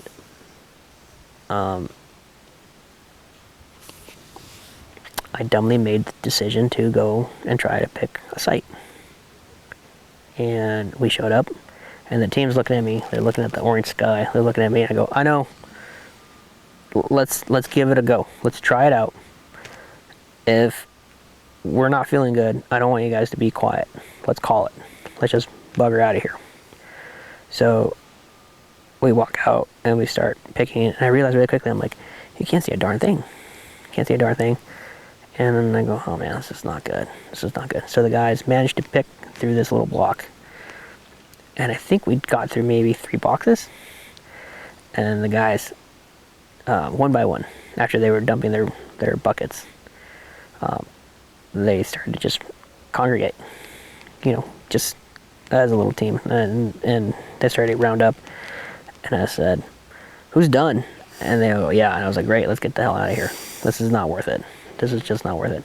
And that was the beginning of a 10-day stretch where we just had, the fire was the beginning. The thing that killed us was the smoke. So we had smoky conditions. People were doing their best to pick and use the respirators and follow as much procedure as you could. And try your best to get through it. And that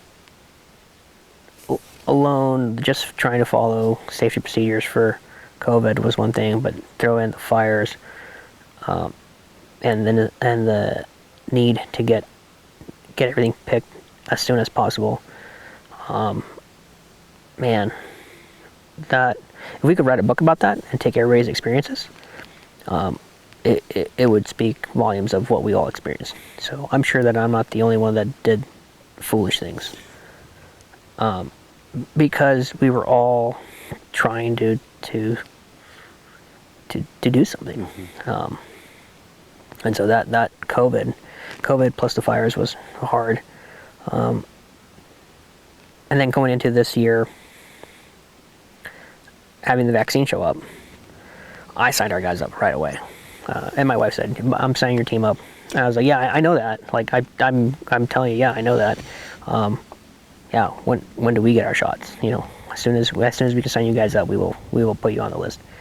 And that happened in, what was that, March for us, towards the end of March. And I told my brother-in-law, I said, hey, put the word out, we're all going to go get vaccinated. I'd already gotten vaccinated. I'd had the opportunity to go in and get vaccinated. And it felt weird because my wife called me and said, hey, there's an opportunity, why don't you come on in? And I said, okay. Well, I was like, well, shoot, man, like,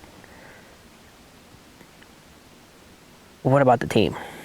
But it was one of those scenarios where if you're in an airplane and they teach you to, they remind you, if we deploy the air mask, put yours on first before you help anybody else.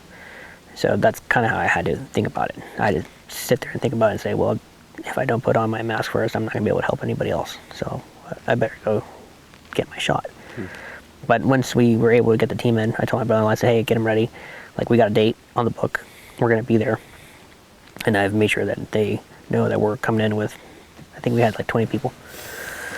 And we told our crews, and our crews were like, well, wait a minute.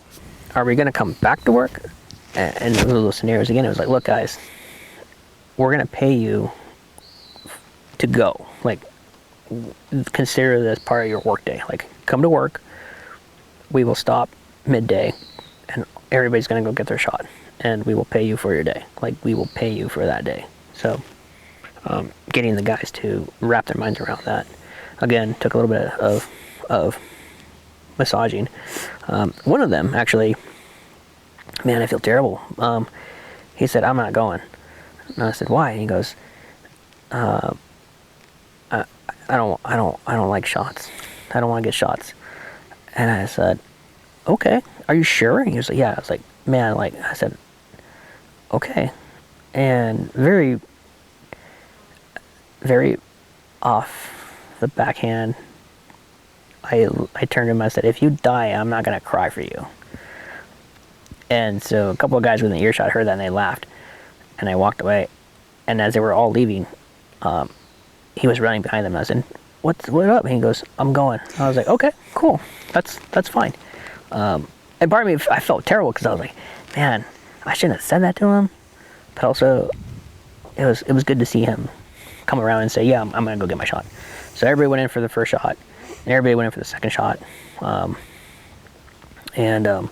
Also, while this was happening, they were having no-shows. So at these clinics that they were putting together, they would have no-shows. And so, because my wife worked out of the county, she would call me and say, hey, we've got so many vaccines that haven't been used. If you know anybody that needs one, send them down here. And I was able to do that for a couple of teams. And it was really cool to be able to do that and help the community, not directly, but by making a phone call. By making a phone call, those vaccines didn't go wasted, and they got into arms. And I just worked my way down my phone, and whenever I get that phone call, like, hey, we've got so many up for grabs, I'd call somebody else that hadn't called before, and just keep that going. And that was cool. That was in itself very rewarding. Like I said, I didn't help them directly, but just by making a phone call, it helped get those vaccines into arms. And I mean, what else can you do? That's I think that's just being part of a community. That's just being humane. Going into this year with the lack of guidelines that we now have, it's going to be interesting because there's the new variant that everybody's trying to learn more about. The trials are being ran. My wife is still busy because of that. I have 2 kids, both under the age of 10. They don't have a vaccine in their arm, so we still have to be as careful as we can. And also just continue to pay attention. Like, the worst part that I think could happen right now is everybody has been so liberated to not have to wear a mask that if we were to go back into some form of mask mandate, I don't think anybody's going to comply. I think everybody's going to be like, forget it. We already did this. We already did this once. And that's hard because I'll do it, but to get a whole group of people to go back to do something that was limiting and restricting once they've been liberated from it, it's like, oh shoot, man, like that's gonna be tough. So I think if it does happen, I'd be like, all right, cool, yeah, there's a reason for this happening again. Our numbers have gone up. We haven't been smart about what we're doing. That's yeah, there's a reason for this. So, but if it does happen, it happens. If it doesn't, okay. It's just a reminder that we're not invincible. I mean, Mother Nature can ask for everything back really quick. So that's kind of what COVID was, kind of is. So you talked quite a bit about sort of what you've seen change in the industry and the future for the industry. So let's talk about the future for yourself. You have a new business that you've barely been able to run in a non-COVID environment yet. So let's talk about what's next for you and what's next for Red Dirt and kind of what you're looking forward to in the future. Man, what's next? Jeez.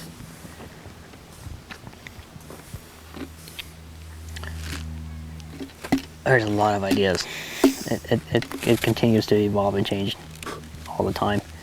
For me personally, the evolution of this company is taking on more management, and also for me, sharing winemaking ideas that I have used and come across, and working with clients that want to do not just vineyard management, but also they also want to make wine, or they're making wine, or that aspect of it. I hate to use consulting because that's what this kind of is, but that's the reality of it. Consulting is it's a legit component to what we do, to what I am, like what I have to offer. So, vineyard management and winemaking is the evolution for myself.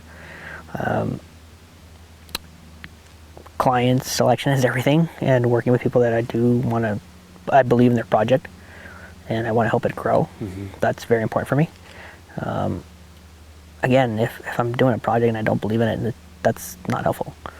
I show up to a meeting, listen to your passion, listen to your fire, and decide, like, yeah, I believe in this project. I will help. I'll work on it. Right now it's going into harvest, and so it's going into that cycle where we are not going to start seeing berry change. So we're going to start seeing color change. Here we've seen it across the valley already, and so we're going to go into this cycle. But coming out of harvest, for me, I'm probably going to hit the pause button on myself, just to take a breather for a little bit, but also focus on the clients that we have worked with, and evolve those relationships, and make sure that we're all still going in the same direction, and that allows us to all come to the table and say, hey, good year, cut in some things better. It's like, yep, that's fine, but quickly going out of that, it's going to be, all right, how many more clients can we add? How much more can we grow? And can we grow smartly? Can we grow too quickly? If so, what's the contingency plan for that growth? So right now I can think of a couple of things. We probably, and we will need to add more tractor operators next year, just because of the nature of the growth. So our company is reaching a point where we'll have enough acreage that it'll require another tractor driver to allow me to focus on managing the company. Right now, I split it between myself and 2 guys, and it works. But I'm giving up the hours that I should be helping, that I should be dedicating to developing and running the growth of the company, to running a tractor. It's fun, don't get me wrong. I enjoy getting on the tractor and seeing something get done. But at the end of the day, was that the best use of my time? So that's something that will evolve out of the coming year. Vineyard management is important to me, more so from the fact that growing up, we did a lot of things because it was the cheapest way of doing things. A good example would be spraying glyphosates. All of our clients are organic. And if you're a client that we're talking to, or thinking, or talking to about bringing on, or thinking about bringing on, you'll need to be organic, or some version of that. But we're not going to farm conventionally for you. I don't want our guys farming conventionally. That's just, it's not right. And also, if we're walking through these vineyards, I'm walking through these vineyards all the time with our guys. An organic vineyard, it just seems alive. I've seen conventional vineyards growing up. I've walked through them. The soil doesn't smell right. The soil smells dead. There is this anemic color, and there is this aroma that just doesn't jive with me. So yeah, as you come on as a client for Red Dirt, you're organic. It makes my life easier because I know that all these farms are organic, so we are going to be running similar versions of the programs at all of them, whether it's spraying, whether it's pruning, whether it's leaf pulling, suckering, undervine cultivating. So that makes our life easier. If we were to do a little mix of everything, it's kind of hard, because today you're wearing one hat and tomorrow you're wearing the other. So that was that. I have been asked if we would do biodynamic. I am not versed in biodynamic enough to say, yeah, we're going to do that tomorrow. It's like, oh no, man. But I haven't shot it down. I go, I don't know, man. That's a good question. I need to get better at that. That's one thing I need to get better at. So, but if you ask us to farm conventionally, no. We'll gladly just end the phone call there. A touchy one, and I know I'm going to get a lot of heat for this, is live certification. I think it's just a feel good. I think it's one of those where it's like, okay, cool, we've got this certification and we've slapped it on our bottle. And don't get me wrong, we would do the same thing with organics if we could. But I don't think it goes far enough. I think it's missing some components. If it was a little bit stronger in some areas, I would be more proactive about it. But I just kind of look at it, I'm like, meh, you're okay. That's okay. I know I'm going to get heat for this, but yeah, it's kind of a feel good. Whereas if you're farming organically and you're dedicating yourself to do, or biodynamically, you are invested. You're invested. You're gonna go do that, and you're gonna go do it to the best of your abilities. And if you fall short, you learn and you do it again. You get better every year. So organics, automation, autonomous is mechanical equipment is where we're going next. So not me personally, not at the moment, but there are tractors out there now that are computer driven, 100%. They're being demoed in the valley. I think some people are going to buy them. And I'd say that because while I say I farm organically, I also am aware that I use a lot of diesel, a lot of fossil fuel, like a lot, to make sure that we run this equipment through the vineyards. And that, I think, is the biggest for being an organic vineyard farmer, that's the biggest dilemma for me. It's like, man, yeah, we're farming organically. Yes, we're using organic chemicals. They're a little bit better than the conventional because of the way they're being manufactured. But also, man, we use a lot of diesel. So that's the thing I'm looking at the horizon going, yeah, mechanical equipment, self-driven tractors, or battery operated, electrical. I mean, if we just went electrical, that'd be awesome. But you're only as good as the equipment, and some of those, I think, we'll find out as they come into the valley how good they are. When machine harvesting came into the valley, mid-2000s, really. The biggest knock on them was that all these vineyards that had wooden row posts were getting broken. Well, the machine's a little too rough on the wooden posts. So everybody now has been planting vineyards with metal posts in the middle and wooden end posts, or they've completely gone to 100% metal. Okay. Vineyards started to get designed with that in mind, that they could be machine harvested. And they also started being built in a way that you could fit the machines down those rows. So they were being future built. So in case you didn't have a team to pick or something else happened, you could bring in a machine. So I think most of our vineyards today are being built with that in mind. I think that's our evolution there, and also our mapping. We're getting better at mapping every year. We're getting better at having access to drones, with access to great software, and getting better at spotting weak areas in our sites. Again, along with automation, I think that at some point in the future, we'll be like the soybean and wheat farmers of those large fields, where if they're going out and a good example would be spraying, or not so much spraying, laying down some sort of compost or fertilizer. And if you know that your certain section of your vineyard is weaker, you've already plugged that into the computer, and when it gets to that area, it says, oh shoot, man, I need to up the amount of material I need to put down here. So doing that would be a big plus. Right now we do it by hand, or we have to stop and go slower or something like that. You still rely on the driver right now.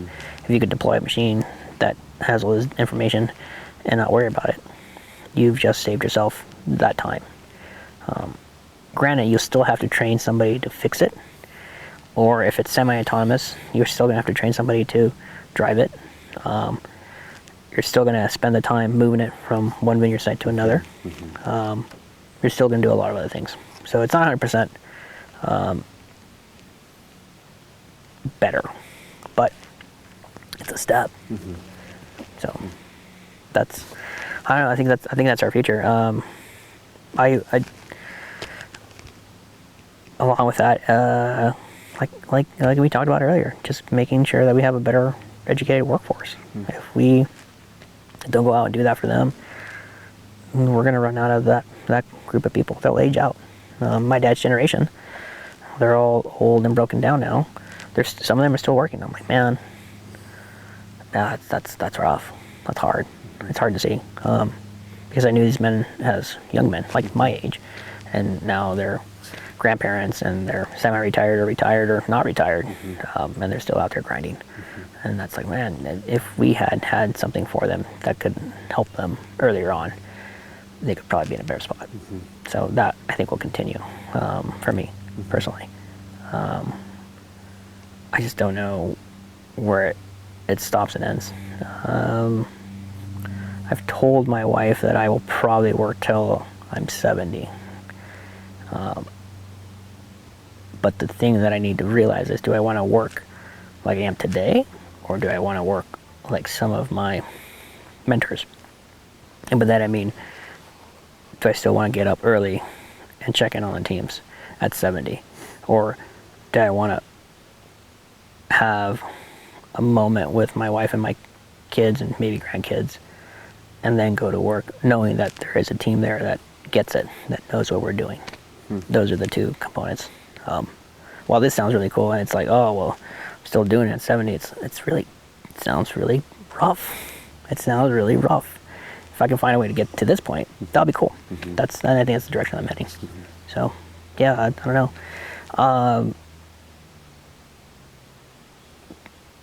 There's a lot of time left, man. There's a lot of years left. Now I'm only 36. So I've been doing it for the last 18 years. You know, most people retire at 30 years. So, there's a lot still to learn, a lot still to do. And that's where I'm at. Still time to go be a rock star winemaker somewhere. No, here's why. I've got 2 little humans at home now, and they will be the biggest, like, oh, Dad thinks he's a winemaker. Watch this. We're gonna bring him down a notch. So, no, I could, but at the same time, it's like, is that my goal? And that's not my goal.